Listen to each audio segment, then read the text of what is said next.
My name is Anna. I am 27 years old. For the past 2 years, I have been living in my parents' house with my younger sister Jada, and I must say right away that this decision was not made by my will at all and did not correspond to the dreams with which I entered adulthood, hoping for independence, personal space and, albeit modest, but still freedom, which I first felt when she packed up her things and left her home, renting a small but cozy studio apartment in an old brick building with peeling stairs and creaking floorboards. But it was there, among the yellowed wallpaper and window sills where I grew potted greens, that I truly felt like an adult for the first time. And before we continue, write in the comments from which city you are watching this video. Enjoy watching. I got a job in the marketing department, where, despite my modest salary, I tried to prove myself, study, and take responsibility, because my goal was to save money and one day buy my own home, albeit a small one, with books on the shelves, paintings on the walls, and the ability to choose which tea to drink. Drink in the morning without asking anyone's permission. To get closer to this goal, I learned to save money. I brought lunches with me in plastic containers, which I diligently prepared in the evenings. I gave up frequent trips to restaurants, limiting myself to rare meetings with friends and cozy coffee shops. I bought clothes from secondhand stores, where sometimes you could find real treasures, and continued to drive my old Honda, which had long needed replacing, but had served me faithfully since college. Meanwhile, my younger sister Jada, who was only 17 at the time, lived a completely different life, as if parallel, full of things that I would not have reached even in my most generous dreams. Being a clear favorite of the family, she received from her parents everything she could wish for: fashionable designer clothes, a new iPhone every year, cosmetics from expensive boutiques, and even her dad's brand new car, which she took when she wanted it, as if it were the most natural thing. Every Sunday, when I came to a family dinner, Jada enthusiastically showed me her new clothes. "Anna, look at my new Gucci handbag. Isn't she gorgeous?" she exclaimed with that special twinkle in her eyes that comes from a person who is well aware that the other person can't afford what he boasts about. And then she'd add, "Oh, are you still wearing that sweater you were wearing in the Facebook photos 3 years ago?" And even though her words sounded like a joke, they always carried a hint of disdain. I tried to ignore her taunts, but they remained in my memory like tiny splinters that painfully remind me of themselves when you least expect it. She laughed, looking at her parents as if looking for confirmation from them, and in most cases she got it. Mom and Dad just smiled gently or switched the conversation to another topic, as if they did not notice how her words hurt, or did not attach importance to them. I think they thought it was just youthful teasing, harmless and fleeting. But I kept working and saving, moving forward step by step, first a promotion, then a little more responsibilities, then an additional course in analytics, which I paid for myself, out of savings. My friends, though few in number, were genuinely close to me. We arranged home movie screenings, walked in parks, discussed books, and shared plans for the future, modest but ours. But then, as soon as I turned 25, everything in my life changed abruptly, as if someone had torn the veil of stability from the familiar world with one movement. I arrived for another Sunday dinner and immediately felt a strange, thick tension in the house. Dad, usually talkative and cheerful, sat in silence, looking down at his plate. Mom looked tired and anxious, and her eyes were red, as if she had recently cried. Even Jada, always lively and always with the phone in her hand, she looked depressed, without the usual remarks and demonstrations of new acquisitions. We started eating in silence, and there was something heavy in that silence, lurking like before a storm. Finally, Dad cleared his throat, and I felt my heart speed up, as if anticipating that something important was about to be said. "Anna," he began in a voice that was a mixture of fatigue and determination, "we need to talk to you about something serious." Mom, who was sitting next to him, reached out and squeezed his fingers, as if she was transferring some of her powers to him. "Your father lost his job last week," she said softly, trying not to meet my eyes. "The company is making massive layoffs, and his entire department has been laid off." I froze, holding my fork halfway to my mouth, and exhaled, "I'm so sorry, Dad. It's terrible." But Mom kept talking, a little hurriedly now, as if she was afraid that if she stopped talking, she wouldn't be able to continue. "We don't know how we're going to handle the finances. Jada will start college soon, and she will have to pay tuition, as well as a mortgage, utilities, car payments. And then, at the same moment, all three of them, Mom, Dad, and Jada, looked at me, and I realized what was about to be said before then the words themselves sounded. "Anna," said Mom, and her eyes filled with tears again, "we hate to ask you about this, but we're desperate. Could you come home, at least for a while? Until Dad finds a new job. If you had contributed to the household expenses, we could have continued to pay for Jada's education and maintain the house." These words did not sound like a request, but like a conclusion, heavy, weighty, leaving no room for maneuver. I felt my stomach tighten, as if I'd been punched in the gut, and at the same moment it became clear that the path I'd been following so diligently, building independence step by step, was now turning in the opposite direction. I returned home, giving up freedom and personal space, the warmth of loneliness and small but important rituals such as evening teas on the windowsill or morning gatherings in silence, when you manage your time and your world by yourself. In my mind, I was saying goodbye to that apartment, in which every corner was saturated with my efforts and hopes for the future. But looking at the faces of my parents, full of anxiety and confusion, and at Jada, who for the first time in a long time did not have a shadow of mockery, I just could not say no. "How much do you need per month?" I asked, already knowing in advance that no matter what the answer was, I couldn't refuse. Mom paused, ran through some pieces of paper, and, as if preparing for the figure in advance, replied that about $1,800 a month would cover Jed's tuition and help with paying basic bills, an amount that was almost equal to what I saved monthly, and although I wanted to object, I wanted to explain as hard as every penny in this account was given to me, I just nodded and said, "Okay, I'll file a notification at my apartment this week." Mom started crying, as if she felt better that she no longer had to carry this burden alone, and hugged me tightly, whispering, "You're saving us, Anna. You're really saving this family." Dad looked at me with relief and patted me on the shoulder, as he used to do when I was a child when I came with sore knees, and said, "It won't be long, princess. Just until I get back on my feet." Even Jada, albeit a little embarrassed, came over and muttered, "Thank you, Anna." I didn't know what I would do if I couldn't go to college with my friends. 2 weeks later, I found myself back in my old room, which had undergone a transformation since my departure. It was no longer my refuge, but served as Jada's dressing room, which was a chaos of designer clothes, shoes and boxes and bags neatly hung around the perimeter of the walls. Her things were hastily put away in other rooms, but the closet was still full, so my things had to be kept in boxes under the bed. The room seemed smaller than I remembered it, as if the walls had moved closer during my absence, and the pale blue walls, which once seemed peaceful, now caused a feeling of constriction. I had to put some of the furniture in storage to get some space. That first night, lying in my old bed, under the same bedspread that my mother carefully kept, I tried to console myself with the thought that this was temporary, that all this was just a stage that would pass, once Dad found a job, and I would get back on my feet. But I had no idea then how much I was wrong. The first few months after my return were relatively quiet. Mom tried to cook special dinners as a sign of gratitude. Dad did not forget to pat me on the shoulder, calling me his savior, and there was something warm, almost childlike in these words, as if he himself did not fully believe that he was in such a vulnerable situation. I set up automatic transfers, and every month on the first, $1,800 went to my mom's account, leaving only the necessary balances in my bank account.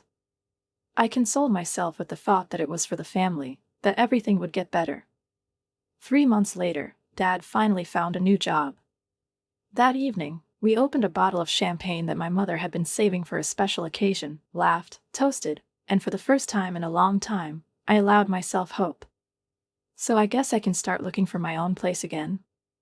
I asked, trying not to sound too impatient, but hoping to hear an affirmative answer.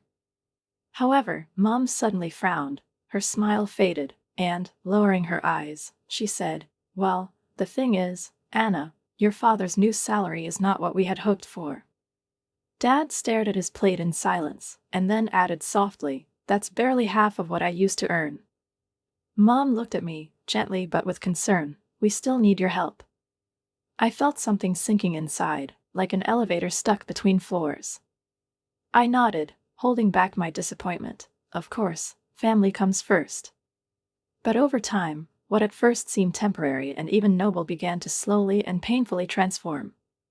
The gratitude that was so palpable in the first weeks gradually faded away, leaving behind a routine and expectations. Mom made more and more minor remarks, and one evening, when I came out of the bathroom, she reproachfully said, "Anna, do you really need to spend 40 minutes in the bathroom every night? It's wasteful, and you're not the only one living here." The bathroom was my only outlet, a place where I could let go of everything for 20, 30, 40 minutes, wrap myself in steam, open a book and pretend that I was living alone again. But I've reduced the time to 20 minutes. A compromise. Then the dietary changes began. My mother, who used to try to cook my favorite lasagna at least once a month, now increasingly chose dishes that Jada liked: chicken with Parmesan cheese, roast with rosemary, salads with arugula, goat cheese, and some nuts, the taste of which I couldn't even accurately describe. There was nothing of my house in them. The little things continued to accumulate, and each of them, which individually seemed insignificant, gradually turned into a dull weight that fell on my shoulders with renewed vigor every day while I was trying to save face, be useful, be the one who saves the family. But deep down I began to feel that all this was ceasing. It can be a feat, and it looks more and more like a slow unfolding exploitation, carefully disguised as gratitude and need. I went grocery shopping more and more often, buying some special cheeses and crackers that Jada adored, and which had never appeared in the house before my return, but now for some reason became a mandatory part of every dinner.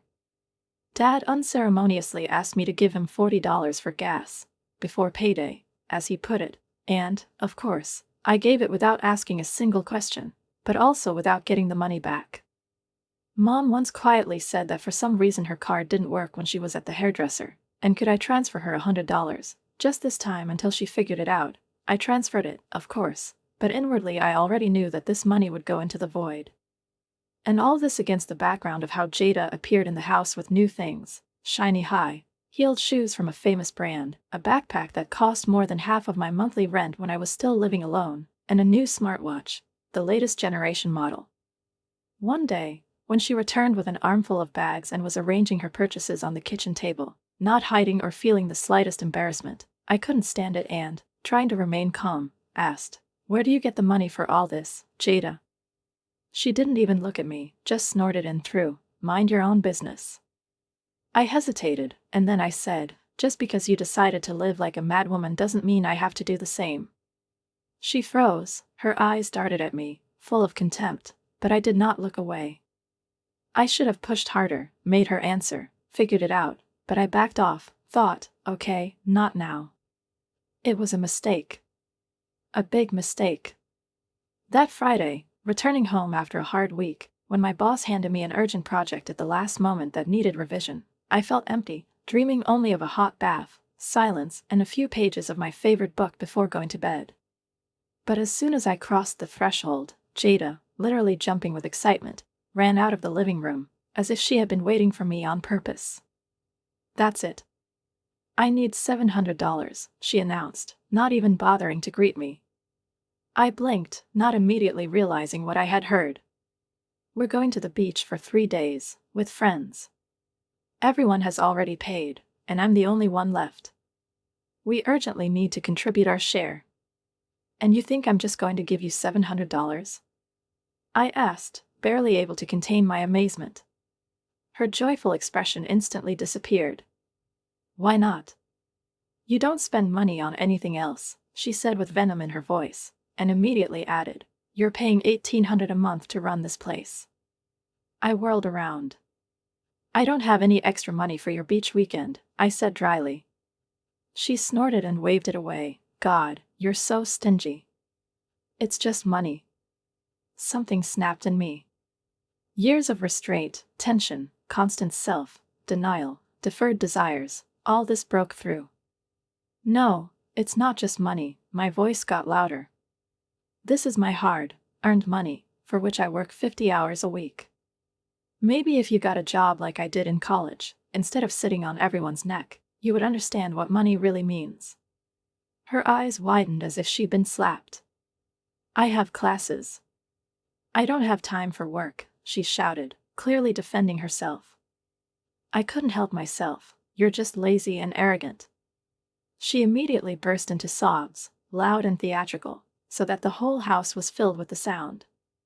A few moments later, Mom and Dad ran into the living room, alarmed, looking at me and then at her. "What's going on?" Mom asked, already hugging Jada. Anna called me lazy and arrogant. Jada sobbed on her shoulder. She said terrible things to me.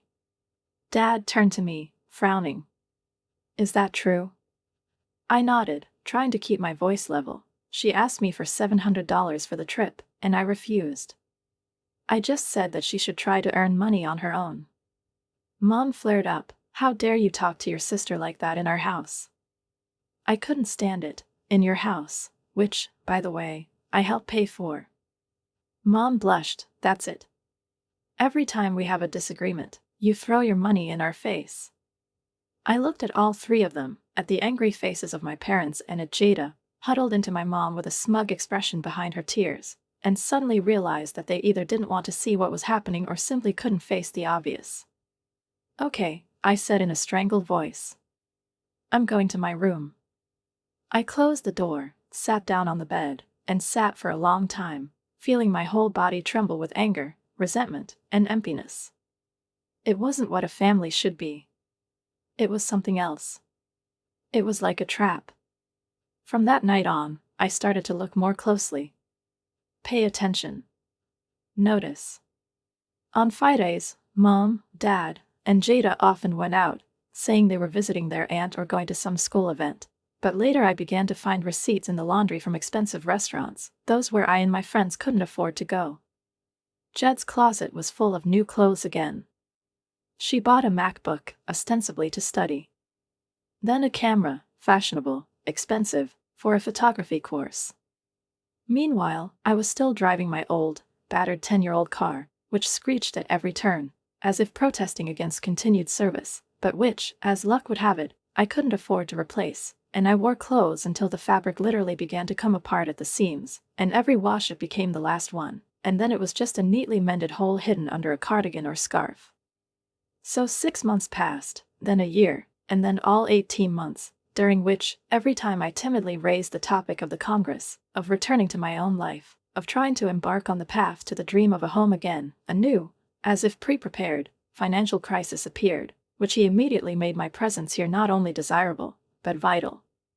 First, his father's car stalled on the highway, and serious diagnostics and repairs were required. Then, in the midst of heavy rains, the roof began to leak, and an urgent team call had to be paid for. Then a sudden increase in Jed's tuition fees, which, of course, no one could have foreseen.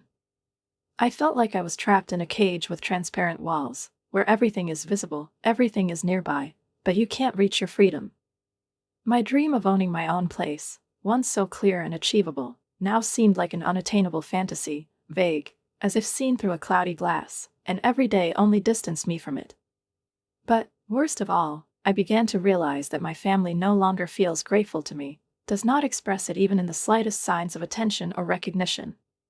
I become something like an ATM that takes a bathroom from time to time, and the rest of the time they just silently wait for the monthly transfer, as expected, without a single word of thanks or an attempt to somehow lighten my burden.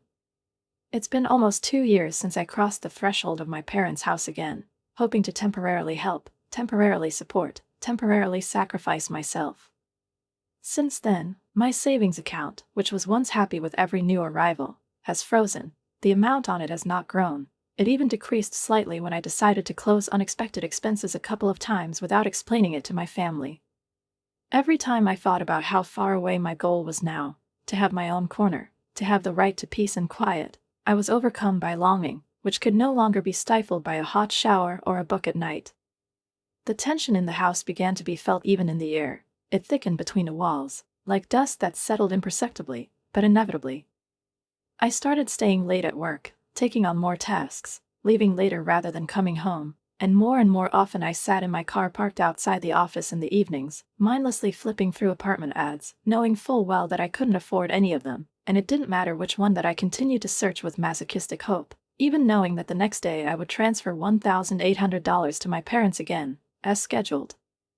So one evening, tired after a long meeting in traffic jams, I returned home, as always, dreaming of a cup of tea and peace, and saw Mom, Dad, and Jada huddled around the kitchen table, discussing something, looking at my mom's laptop screen with such animation that I hadn't seen in a long time. This house. When I appeared, the conversations instantly subsided, the eyes darted guiltily to the side, and this silence only increased my anxiety. I asked, putting my purse on the hook and taking off my coat. I noticed that the house was unusually tidy, even the candles were burning, and in the depths of my soul I had a naive, almost childish hope. Maybe they were cooking something for me? My birthday was a week later. Could it be? Dad cleared his throat, clearly trying to calm himself down. If you want to know, we're planning a family trip. My heart skipped a beat, and I couldn't help but smile. Oh, that sounds great. On my birthday? Maybe spend the weekend together? There was a long, painful silence. Then there was laughter, harsh, cold, coming from Judd. The laugh she'd been using since she was a kid, when she knew something I didn't. Not with you, she said, squinting. Just the three of us. We're going to Cancun in 2 weeks. I stood in silence, looking at them, waiting for one of them to say that this was a joke, that they were playing tricks on me, as they once did when I was a child. But no one said. Are you going on vacation? To Mexico? I asked, hardly believing my ears. Mom, with amazing calmness, replied, You have to work, honey. We didn't think you'd be able to take a vacation. I gripped the back of the chair, my voice trembling. You didn't even ask. And since when can we afford to travel abroad? I thought we didn't have any money. Jada rolled her eyes. God, Anna, don't be so dramatic. I deserve this trip. I'm studying very hard. I repeated, feeling anger fill me to the brim. What about me? I've been working nonstop and giving you almost $2,000 a month for 2 years now. Dad muttered, Here we go again. You count everything. I screamed, It's not a bill. This is a fact. I'm paying for everything while you're planning a beach vacation without me. Mom put her hand on her chest, her usual gesture when she wanted to remind everyone who the victim was. Keep it down in this house, young lady. We won't feel guilty about money all the time. I almost laughed through my tears. It's not about the wine. It's about justice. How can you even consider this normal? Dad shrugged his shoulders. If you earned more, you could afford a vacation. And everything. Something in me snapped. I turned around without waiting for him to continue, entered my room and slammed the door behind me with such force that the walls seemed to shake. I sat down on the bed, buried my face in my hands and cried, not only because they didn't take me on vacation, but because I finally saw my family for what it is. They didn't love me the way I loved them. For them, I was just a source of income, a living ATM with a heart. For the next week, we hardly spoke. There were no ordinary remarks, no everyday questions, or even those routine remarks that sometimes save a dying conversation. All communication was reduced to a superficial silence, strained and prickly, like an old wool blanket that does not warm, but which is a shame to throw away. They didn't mention the trip anymore, and I didn't bring up the subject of moving, as if we'd made an unspoken pact of indifference in which everyone knew that if they touched on one of these conversations, everything would instantly explode. My birthday was approaching, and despite everything I had been through, despite how cruelly they had treated me, some naive, stupid, stubborn part of me still hoped that they would at least remember it, admit it, say something simple, albeit dry, but human. Happy birthday, Anna. The day has come. It's my 27th birthday. In the morning, I woke up early, as usual, got up, washed, changed clothes, and went to the kitchen hoping, no, not hoping anymore, but rather waiting for some sign, gesture, or something that would remind me that I was still part of this family. But no one said anything. Mom was making coffee, Dad was scrolling through the news feed on his phone, Jada was messing with her hair in front of the mirror. No postcards, no congratulations, no hints. And although I wasn't surprised, too many hopes had turned into disappointment for me in recent months. It still hurt, disgusted, as if someone had once again poked a finger into an old, unhealed wound.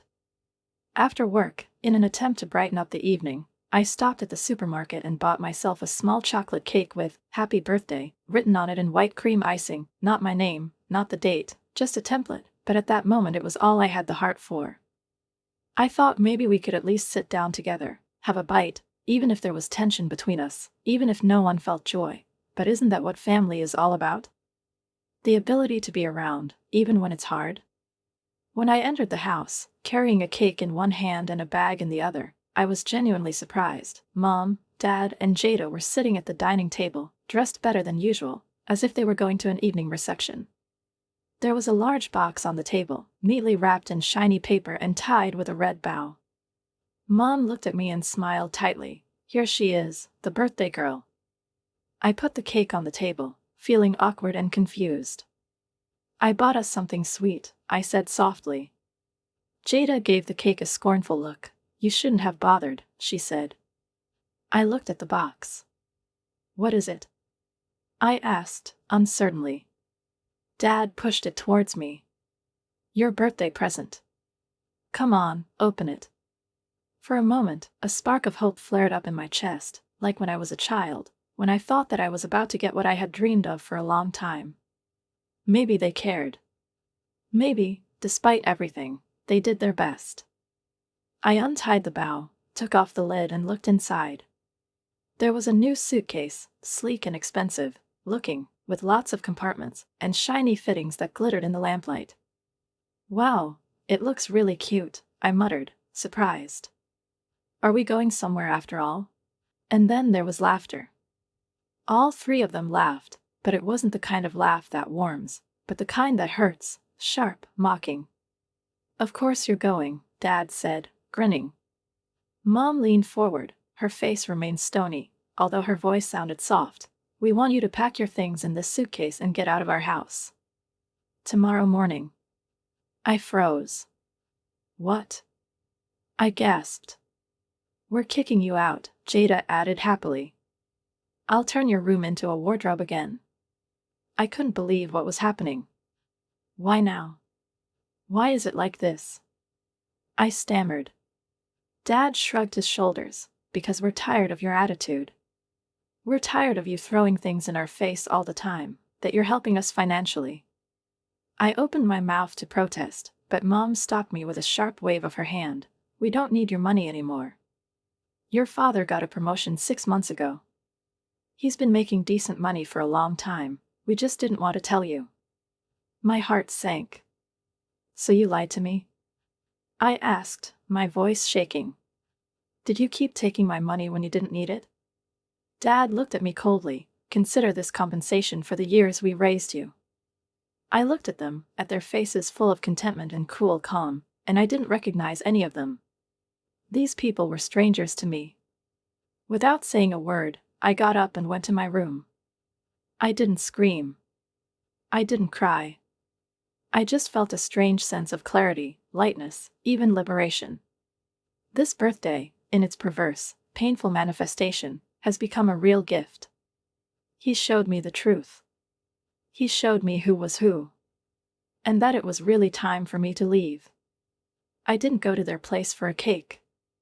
I could hear them laughing from below, as they were most likely eating my cake, drinking tea, maybe even discussing which step was necessary and ripe. I was lying on my bed, staring at the ceiling, for the first time in a long time, not thinking about what I should or what they want from me, but only about what I want. The next morning, while the house was still asleep, I carefully packed my things. Everything fit into that suitcase and a few boxes. In 2 years, I have accumulated almost nothing, no money, no possessions, only experience and pain. I called an Uber, and the driver took me to the nearest hostel. It was a modest place, a tiny room with 4 bunk beds, shared toilets and showers, and a small kitchen that smelled of coffee and longing. But when I put my suitcase next to the bed and sat down, shoulders slumping wearily, I felt something I hadn't felt in a long time. Freedom. The first week passed in a blur, as if I was not in reality, but in some kind of shaky intermediate space between the past, which remained painfully close, and the future, which had not yet taken shape. I found a small studio apartment in an old house with peeling steps and creaking railings, but with windows facing a quiet street and silence, which, as it turned out, was more expensive for me than many other amenities. I signed the lease and paid the deposit, emptying almost everything that remained in my bank account after the eviction, but I didn't regret it for a second, because for the first time in a long time I felt that I was regaining the right to control my own life. The apartment was even smaller than the one I rented right after college. It barely fit a bed, and the tiny kitchen with a 2-burner stove and a sink that barely held dishes looked like a toy, but I didn't complain, because now no one could kick me out on a whim, no one could take away from me this freedom, bought with such difficulty. It was simple and poignant to set up an apartment at the same time. I realized how few things I had left, how easily my life fits into a couple of boxes. A bed I bought with my own hands on an online platform, an old desk, a table with 2 chairs that did not match in style, which I found in a secondhand store. All this gradually turned not just into an interior, but into proof of my new beginning. With everything I brought, with every nail I drove in, with every postcard I hung on the wall, it was as if I was reassembling myself, rebuilding that Anna, who had almost been destroyed by 2 years of silent humiliation. The first month passed in complete silence from my family. I blocked their numbers on my phone, but I still checked my work email every day, as if I hoped that if any news came, it would be there, official, detached, like a bank notification. I threw myself into my work, began volunteering for additional projects, and stayed up late when possible, not because I wanted to grow up the career ladder. At first it was an escape, an attempt not to be alone with my thoughts, not to stew in bitterness. But it soon turned into something more. My boss noticed my efforts, and casually, as if casually, mentioned that an opportunity for a promotion might open up in the coming months. It was the first glimmer that life could move forward again. Without the monthly outflow of $1,800, I was amazed at how quickly the numbers in my account started growing again, for the first time in a long time. I still lived frugally, some habits were too deeply ingrained to disappear, but now it was a conscious choice, not a forced sacrifice. At the end of the first month, I allowed myself a small luxury, dinner in a cozy restaurant, at a table by the window, with a glass of wine and a dish that I chose not for the price, but at will. I ate slowly, savoring every bite, not hurrying, not looking back, not expecting reproaches or disparaging glances. 4 more months have passed. I got a promotion, an official one, with a new title and a decent raise in salary.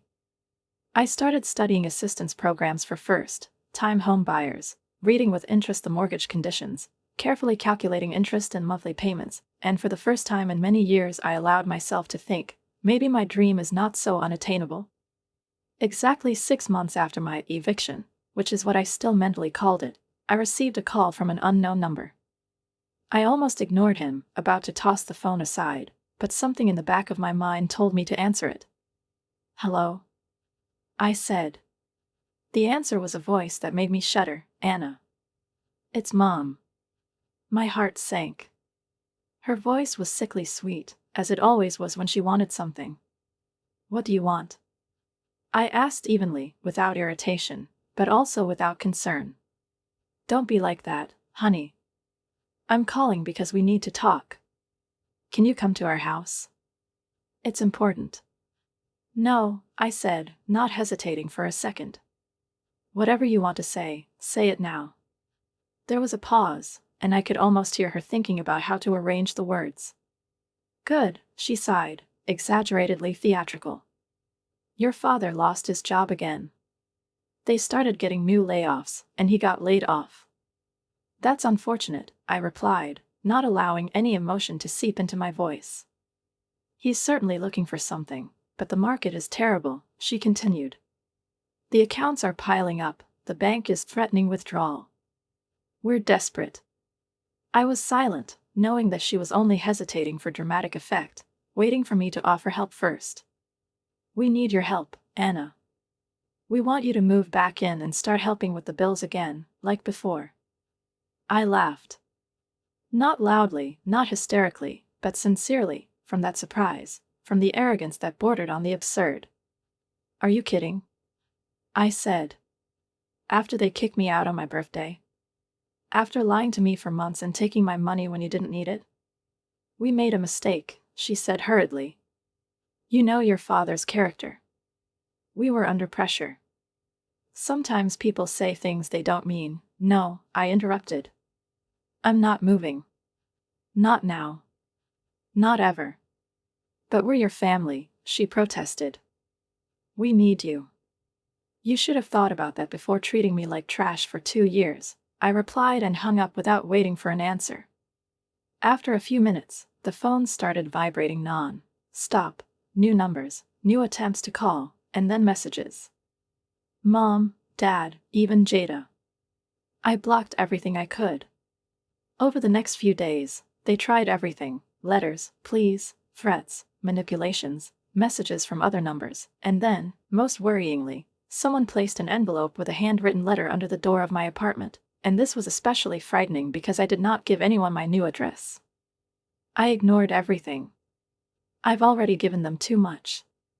My life, my money, my heart. Not a drop more. Then, exactly 2 weeks after the first call, which I accepted with indifference, through which, however, the old, learned anxiety still penetrated, I received an email that differed in tone and form from all previous ones. The sender was a man who introduced himself as a lawyer, not just a random figure, but an official representative of my parents.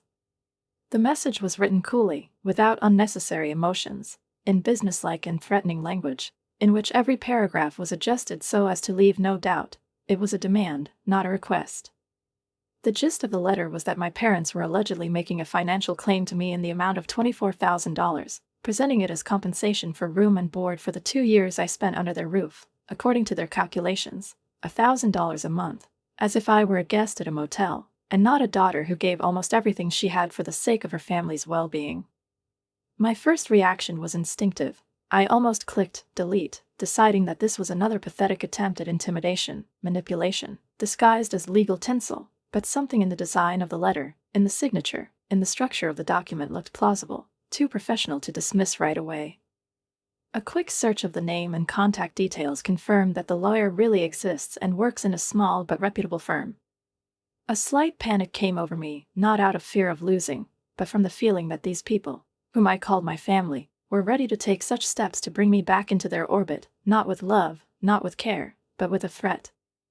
I turned to James, an old friend from college with whom I had never lost touch, and now he was a practicing lawyer, a man I trusted as much as myself. We met at a cafe on Saturday, sat on the veranda, and I handed him a printout of an email, unable to speak right away. He read it carefully, with professional concentration, and then leaned back in his chair and said with a grin, "They're bluffing. This is pure harassment that has no legal force. It's just a pathetic attempt to apply pressure." "Could you help me answer?" I asked. "Better," he replied, raising an eyebrow. "I will answer for you officially. For free." His voice sounded so firm and confident that I felt as if an invisible weight had been lifted from my shoulders. On the same day, he wrote a reply letter.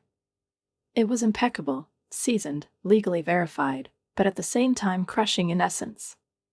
In it, James acknowledged the claim, but methodically, point by point, destroyed it, providing information that for 2 years I transferred $1,800 a month to my mother, which in total amounts to $43,200. Almost twice as much as my parents demanded. The letter continued, "If your clients intend to go to court, my client is ready to file a counterclaim for the full amount of $43,200, as well as to claim compensation for legal costs and moral damages. We have all the necessary bank records confirming the regularity and volume of transfers." The letter was sent from the official address of the law firm that evening. 3 days later, I received a reply from the same lawyer. A short message with no introductions or goodbyes, informing him that his clients had decided not to continue the business. And everything. That was the end of it. The phone calls stopped. The messages stopped. Email no longer bothered me with threats and pleas. I wasn't happy about the victory. I didn't feel triumphant, just tired and relieved, like after a long illness, when you finally get out of bed and realize that you're still alive, still whole. I learned from distant relatives, with whom I still maintained a superficial connection, that things were not going well for my parents. His father still couldn't find a stable job. One of the cars was sold to cover Judd's final year of college. Creditors kept calling, and the prospect of losing the house became more than real. A year ago, such news would have depressed me, made me rush around, looking for ways to help, even despite the resentment and pain. Back then, I still believed that love could outweigh everything. But now all I felt was a cold, detached pity, the kind you feel for strangers on the evening news, a fleeting compassion without a trace, without a desire to act. They made their choice. They showed me who I am to them, not a daughter, not a person, but a financial instrument, a resource that is convenient, useful, and unnecessary when there is nothing else to take. They took advantage of my kindness, my generosity, my dedication, and then threw me away when I was no longer comfortable. Today marks exactly 1 year since I moved into my own apartment. I have just made a deposit on a small but cozy townhouse under the state program for first-time home buyers, not a luxury mansion, not a dream house with a fireplace and a garden, but my first real step towards this dream, a solid step under my feet. My savings account is in excellent condition. I got another promotion at work. My ideas are respected. They listen to me. I even started dating a man who not only hears me, but also shares my values, my goals, who looks at me not as a useful ally, but as an equal. Sometimes, in the silence of the evenings, when only the clock is counting down the seconds in the house, and evening life is floating outside the windows, I still feel a slight pang of sadness, not for money, not for lost furniture or clothes, but for what I have lost forever, the illusion of family. I thought I knew them. I thought they loved me the way I loved them. But I have acquired something more valuable than any inheritance, than support, than an imaginary affiliation. I gained self-respect. I realized how much I was worth. And I swear to myself that I will never allow anyone, even those who call themselves relatives, to make me doubt this. As for Jed's parents, yes, I have heard that they are still struggling, that their situation has not improved, that there are more debts than they are able to cover. But their problems are no longer mine. Their decisions are their consequences. And for the first time in all this time, I'm really free. And there is no amount in the world that would make me give up this freedom. Write a comment on what you think about this story and don't forget to subscribe to the channel and like it. See you soon.